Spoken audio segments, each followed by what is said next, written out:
حضور صلی اللہ علیہ وسلم کی عمر مبارک جب 39 سال 6 ماہ ہوئی تو آپ کو ایسے سچے خواب نظر آتے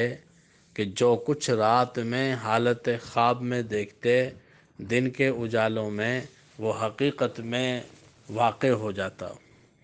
ربیع الاول میں رؤیائے صادقہ کا یہ سلسلہ شروع ہوا۔ 6 ماہ بعد رمضان المبارک میں شب قدر میں جب آپ صلی اللہ علیہ وسلم کی عمر مبارک مکمل 40 سال ہو چکی، 41ویں سال کا پہلا دن تھا، حضرت جبرائیل علیہ السلام غار حرا میں انسانی شکل میں تشریف لائے اور آپ صلی اللہ علیہ وسلم پر پہلی وحی نازل فرمائی اور اپنی ایڑی مار کر ایک پانی کا چشمہ جاری کیا۔ اس میں سے حضرت جبرائیل نے وضو کیا، حضور کو وضو کا طریقہ بتایا اور حضور صلی اللہ علیہ وسلم پر آغاز میں 2 نمازیں فرض کر دی گئیں، عصر کی نماز اور فجر کی نماز۔ عصر کی نماز کی بھی 2 رکعتیں اور فجر کی نماز کی بھی 2 رکعتیں۔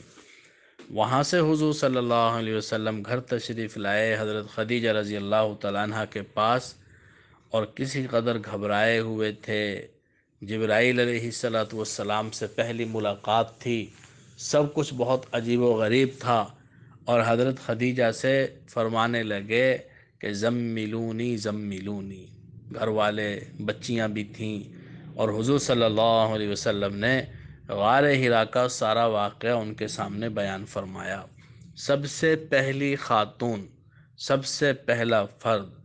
جو حضور صلی اللہ علیہ وسلم پر ایمان لایا وہ حضرت خدیجہ رضی اللہ تعالی عنہ تھی، سب سے پہلے ایمان لانے والی، اور آپ کے ساتھ ہی پھر آپ کی بیٹیاں، حضرت خدیجہ کے ایمان لانے کے ساتھ ہی حضرت خدیجہ کی بیٹیاں ایمان لے آئیں۔ اسی دن شام کو، یہ واقعہ صبح کا ہے، اسی دن شام کو حضرت ابوبکر صدیق رضی اللہ تعالیٰ عنہ ایمان لائے اور اگلے دن منگل کے دن، یہ واقعہ سوموار کا ہے، پیر کا ہے، حضور صلی اللہ علیہ وسلم پر وحی کا آغاز پیر کے دن ہوا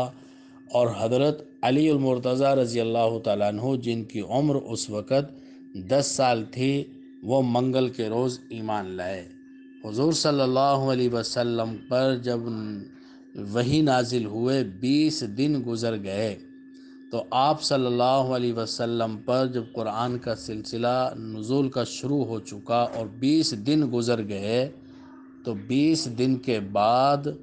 شیاطین کے اوپر اللہ رب العزت نے شہاب ثاقب پھینکنا شروع کر دیے۔ حضور صلی اللہ علیہ وسلم کے نبی بننے کے 20 دن بعد شیاطین کو آسمانوں پر جانے سے روک دیا گیا۔ پہلے وہ جاتے تھے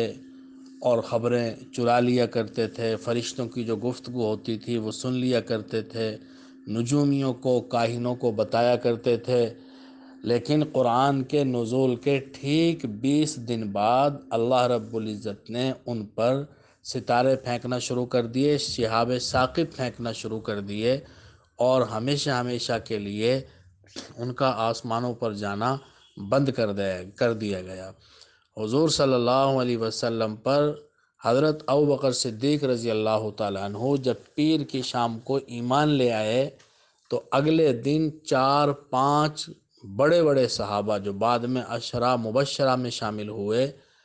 کہ وہ 10 خوش نصیب صحابہ جن کو دنیا میں ہی جنت کی بشارت دی گئی، ان میں ان کا نام شامل ہوا، جیسے سعد بن ابی وقاص ہیں، عبد الرحمن بن عوف ہیں، حضرت عثمان رضی اللہ تعالی عنہ ہیں۔ اس طرح کے یہ صحابہ حضرت ابوبکر صدیق رضی اللہ تعالیٰ عنہ کی ترغیب پر، ان کی تبلیغ پر مسلمان ہوئے۔ اور بالکل آغاز میں ایمان لانے والوں میں حضرت بلال حبشی رضی اللہ تعالیٰ عنہ کا نام بھی ہے۔ عام طور پر یہ سمجھا جاتا ہے کہ بہت بعد میں ایمان لائے، لیکن بالکل آغاز کے دنوں میں مؤذن رسول کا جن کو بعد میں خطاب ملا وہ بھی بالکل آغاز میں ہی مسلمان ہو گئے تھے۔ اور بالکل آغاز میں ہی